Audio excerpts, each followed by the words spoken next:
Namaste and welcome to Daily News Simplified, the what, why and how of newspaper reading. Today we would be analyzing the Delhi edition of the Hindu newspaper of 10th May 2018. Now let us begin. Now there are multiple articles in today's newspaper with regards to the US decision to pull out of the Iranian nuclear deal, wherein the first article is from page 1, the second article is from page 12, the third article is also from page 12, and the fourth article on the impact on India is from page 10.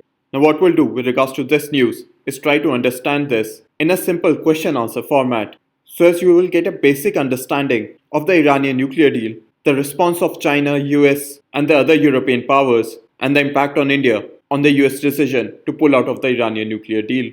So now let us understand this news in a question-answer format.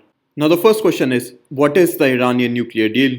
Now the Iranian nuclear deal is officially called the Joint Comprehensive Plan of Action, and it was signed between Iran and the permanent 5 nations of the United Nations Security Council, which are US, UK, France, China, Russia, apart from Germany and the European Union, and this deal was signed in 2015.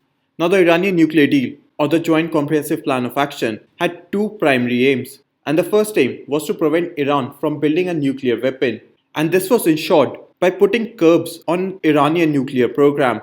And the second aim of the Iranian nuclear deal was the lifting of international sanctions on Iran, which had been imposed by the United States and the European powers, which had severely limited Iran's economic capabilities, especially its ability to export oil and gas. Now the second question is, what changes did the signing of the Joint Comprehensive Plan of Action provide for Iran and for other signatories to the Iranian nuclear deal? Now before the Iranian nuclear deal was signed, there were several restrictions due to the US-led sanctions on Iran, wherein the export of Iranian goods and services, especially of oil and gas, was severely restricted. Iran's ability to trade in the US dollar and the euro was also severely restricted, and the investment in Iran, such as of Indian investment in the Chabahar port and of other investment by American, US or Chinese companies, were also severely restricted by the US-led sanctions. However, after the deal, the sanctions were lifted and thereby removing the trade and investment hurdles in Iran, and Iran went from being in an economic recession before the deal to relatively good economic growth after the deal was signed. Now the changes the Iranian nuclear deal brought for the other signatories apart from Iran was that Iran was near reach of achieving weapon-graded uranium and plutonium before the deal was signed. But after the deal was signed, international monitoring of uranium mines, centrifuge production, inspections by the IAEA or the International Atomic Energy Agency, and apart from other measures was agreed upon, and thereby severely limiting Iran's breakout time, wherein the breakout time is the time needed for Iran to build a nuclear weapon, to roughly 1 year. Now the third question is, why did the United States pull out of the nuclear deal? Now the United States under the Trump administration has asserted that the deal had several loopholes and flaws, wherein the nuclear deal did not target Iran's ability to build other forms of ballistic weapons. The second loophole was that the deal provided for a time frame of till 2025 and not beyond.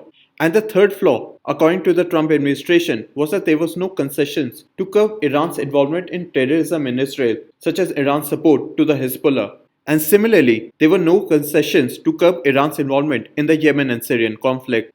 Now apart from this, there was a rise in Iranian economic profile after the sanctions were lifted, which had provided Iran with an increased regional presence. And this increased regional presence was being opposed by the United States and its regional allies like Israel and Saudi Arabia.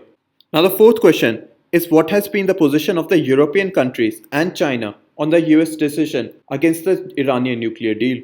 Now you have to understand that this is a news in transition, so the views of China and the European powers would continue to form in the coming days and months. Now China and UK have said that they will continue to safeguard and implement the deal, wherein UK has also further asserted that the United States should not hinder the other parties, which are part of the Iranian nuclear deal, from their continued implementation of the deal with Iran. Now apart from this, France and Germany have taken a balanced approach but have asserted for avoiding further confrontation. But prior to the US pullout from the Iranian nuclear deal, both France and Germany have spoken in favor of the Iranian nuclear deal. Now hopefully you have understood the international perspective of the Iranian nuclear deal. Now let us understand as to what would be the impact on India of the recent US decision to withdraw from the Iranian nuclear deal. Now with regards to the impact of the US decision on India, the first question is as to what has been the response of India to the US decision to pull out from the nuclear deal. Now, since the deal was signed, India has been supportive of the Iranian nuclear deal. Moreover, the Joint Comprehensive Plan of Action would continue as long as Iran and the other signatories, apart from the United States, remain committed to the deal. Now, the Ministry of External Affairs has also taken a diplomatically balanced approach, wherein it has asserted that the Iranian nuclear issue should be resolved peacefully through dialogue and diplomacy, wherein there is a need to respect Iran's right to peaceful use of nuclear energy, while on the other hand, the interests of the international community to maintain the peaceful nature of Iran's nuclear program should also be respected. Thereby, through this, the Ministry of External Affairs has taken a diplomatically balanced approach. Now, the second question is, how does the US decision impact India-Iran energy trade? Now, Iran is India's third largest oil supplier after Saudi Arabia and Iraq, and the US decision to reimpose secondary sanctions, wherein the primary sanctions of the United States were never lifted, and therefore the decision to reimpose the secondary sanctions on Iran may hamper India's ability to conduct oil trade with Iran in the US dollar. Now, however, if the European countries do not impose the secondary sanctions, India can continue to conduct its oil trade with Iran in the euro. However, India and Iran need to further explore the option of a rupee real trading mechanism, wherein India and Iran have already agreed to set up a joint committee for a rupee real arrangement. Now, what happened earlier was that sanctions were imposed on Iran by the major powers, due to which India and Iran were having difficulty to trade in oil by using the major currencies such as the US dollar or the euro. Now, to overcome this problem, India and Iran began to conduct their trade in their domestic currencies. Now, after the sanctions were lifted, Iran insisted to again trade in oil in the major international currencies of dollar and euro. But India insisted on continuing with the rupee real mechanism. So now both countries are negotiating on how to move forward with the trading currencies. And this rupee real trading mechanism therefore becomes relevant if the European countries again decide to reimpose their secondary sanctions on Iran. Now the third question is, how does the US decision impact India's investment in the Chabahar port? Now the sanctions that were imposed on Iran before the Joint Comprehensive Plan of Action was signed caused Indian investment in the Chabahar port to be postponed by roughly 10 years. However, now, when the US has reimposed its sanctions, India can negotiate with the United States by asserting that the Chabahar port is required for the economic development of Afghanistan, which is a common goal of India and the United States. But however, the impact assessment of the US decision on India's investment in the Chabahar port can only be analyzed with further development in the situation. Now, hopefully, you have also gotten a basic understanding of the impact of the US decision on India. Now, you have to understand that this news is currently in transition, but hopefully the articles and the explanation given in this section would have given you a brief background and a basic understanding of the Iranian nuclear issue. So when more articles, editorials, and further news is developed regarding the Iranian nuclear issue, you would be able to understand and comprehend it. Wherein previously questions have been asked in your UPSC mains examination, which was asked in the 2012 mains examination, on how have the US sanctions against Iran affected India's bilateral relations with Iran. But considering the fact that this news is currently in transition, so let us wait and watch on how this news evolves till the time it gets closer to your mains examination. And so therefore, we move on to the next article. Now we have taken the first article from page 8 and the second article from page 6. Now both of these articles talk about the dust storm that was observed in northern India and further talk about the forecasts that were given by the Indian Meteorological Department. Now, according to both of these articles, the Indian Meteorological Department had issued alerts for a thunderstorm, which triggered widespread panic in various North Indian cities. However, various state governments have said that the actual storm turned out to be of much lesser intensity than what was predicted by the Indian Meteorological Department. Now, what we should understand from both of these articles is first the color coding scheme that has been given by the Indian Meteorological Department, which signify various levels of caution. Wherein the color code green, which means no action. The color code yellow means situation to be watched. Wherein the color code amber refers to a situation where government agencies need to be prepared for severe weather. And the final color code is red, which means action is needed by the government agencies. And with regards to the recent dust storm that was observed in northern India, the Indian Meteorological Department was a color amber, wherein the government agencies needed to be prepared for severe weather. However, various state governments have criticized the prediction of the Indian Meteorological Department with overstating the level of caution at the amber level. Now, hopefully, up till here, you've understood the color coding system of the Indian Meteorological Department, which signifies various levels of caution, wherein the color green signifies no action, the color yellow signifies situation needs to be watched, the color amber signifies that government agencies need to prepare for severe weather, and the color red signifies action needed by the government agencies. Wherein, with regards to the recent dust storm that had been observed in northern India, the Indian Meteorological Department gave the level of caution at the amber level, wherein government agencies needed to prepare for severe weather. However, this prediction of the Indian Meteorological Department was criticized by several governments as being overstated.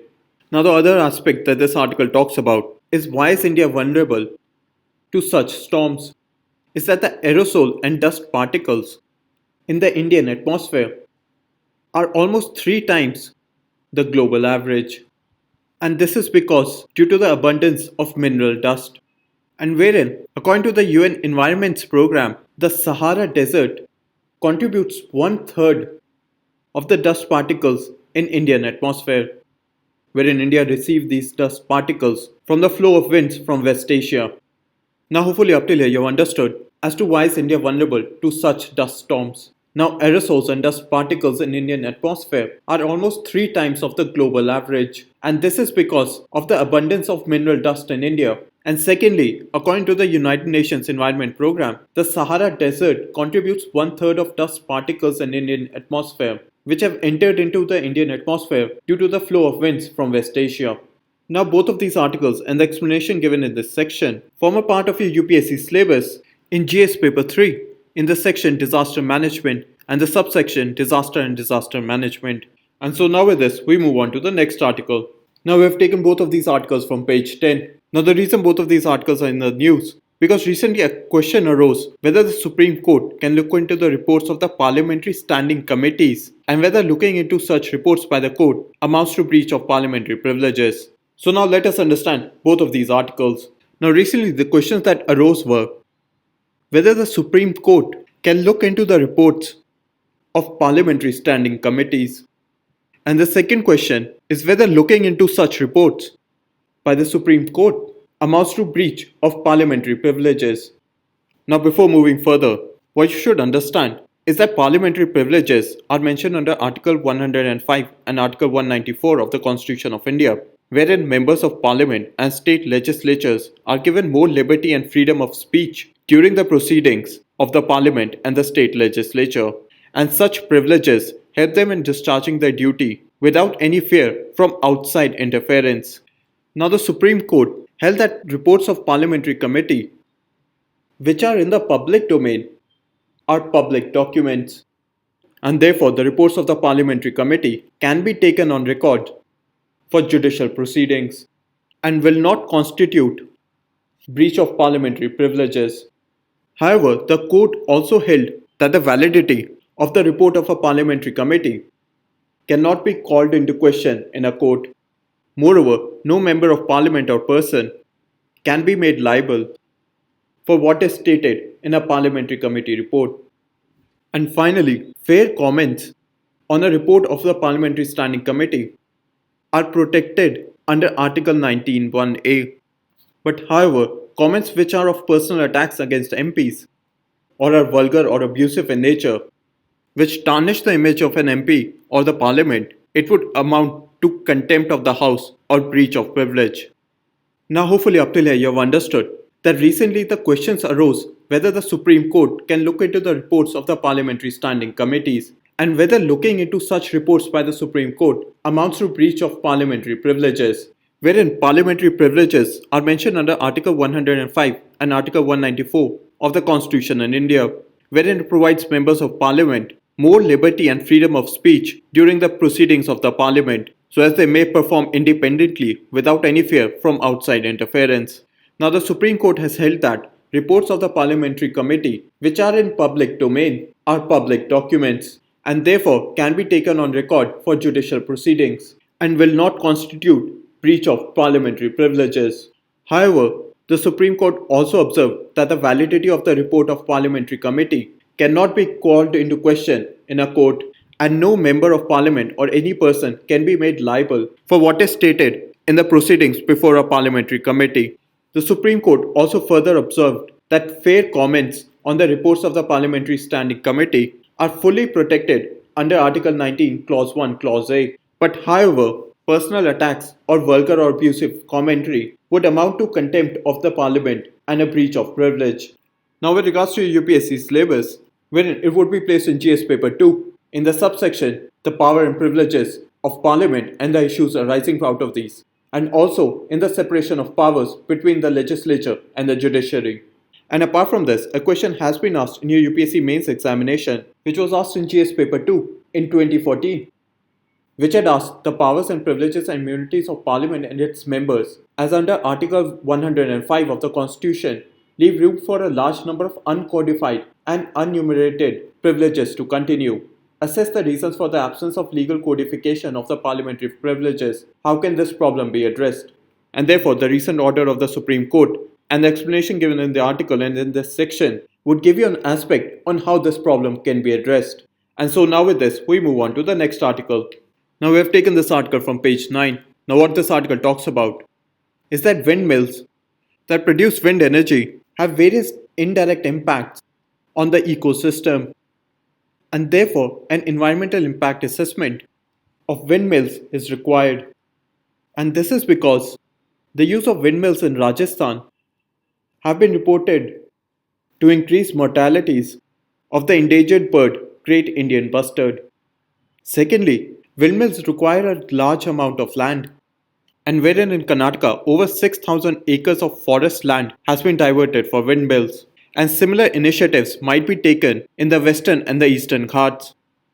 And thirdly, there have been reports of affected food chains in the land around windmills, and this is because it affects the population of birds and large mammals.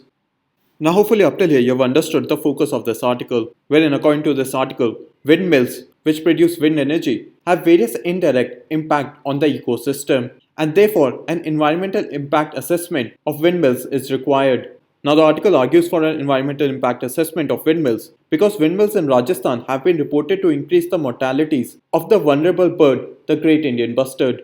The second reason given in the article is that windmills require large tracts of land which affect the species of the cleared land.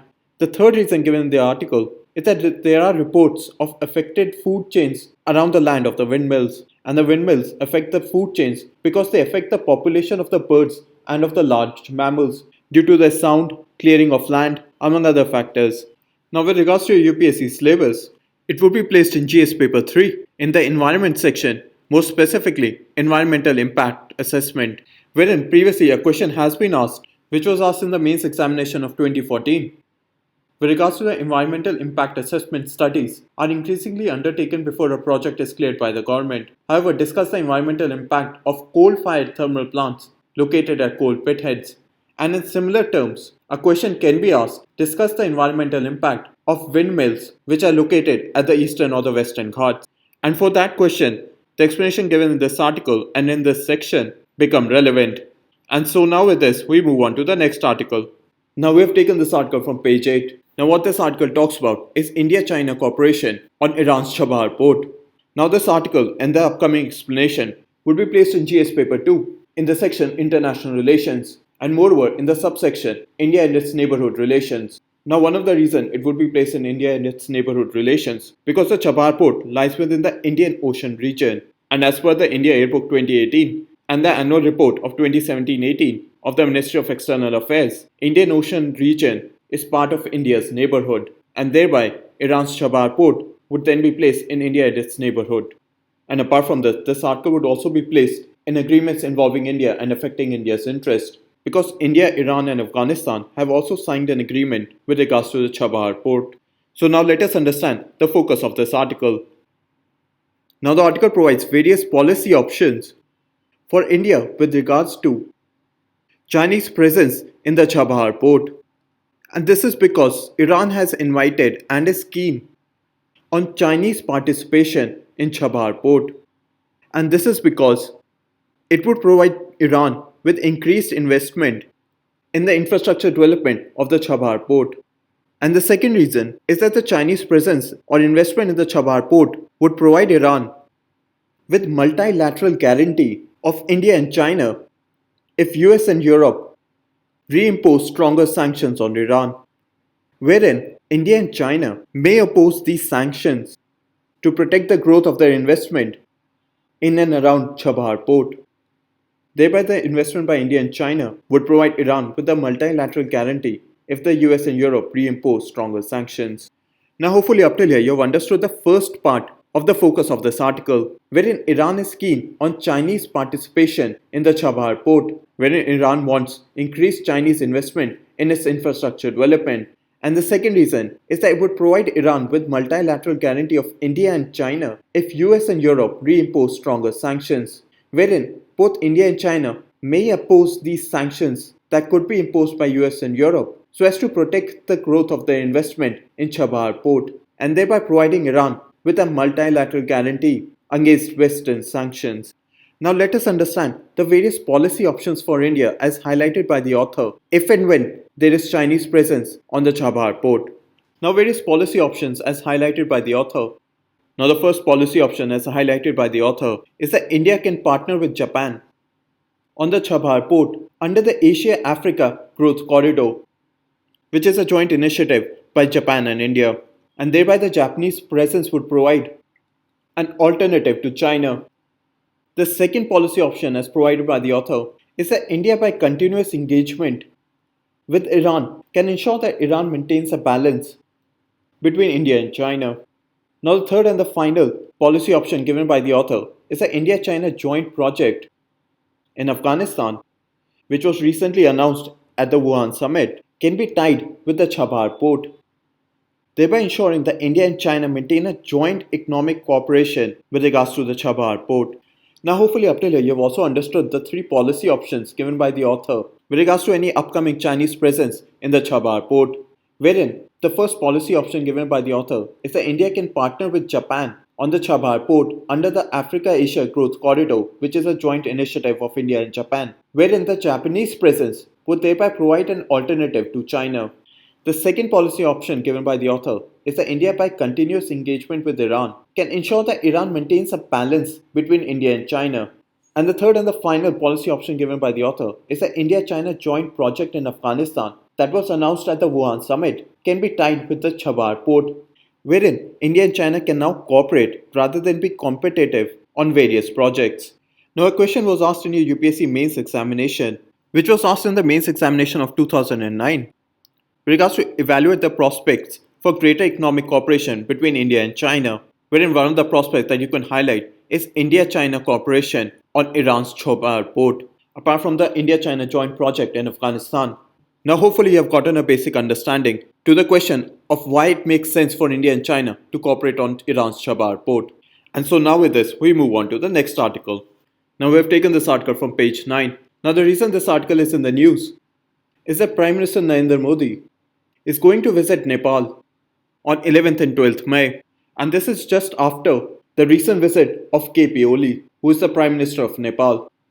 Now the author in this article has given several recommendations on what should be the issues that India and Nepal must focus upon during the upcoming visit of Prime Minister Narendra Modi, wherein one of the main recommendations given by the author for India and Nepal is to build trust and thereby reduce the trust deficit, and then try to solve the difficult aspects of India-Nepal relations, such as with regards to the Madhesi issue, Chinese presence in Nepal, especially in terms of infrastructure development, technical issues on joint infrastructure projects between India and Nepal, apart from smaller other issues.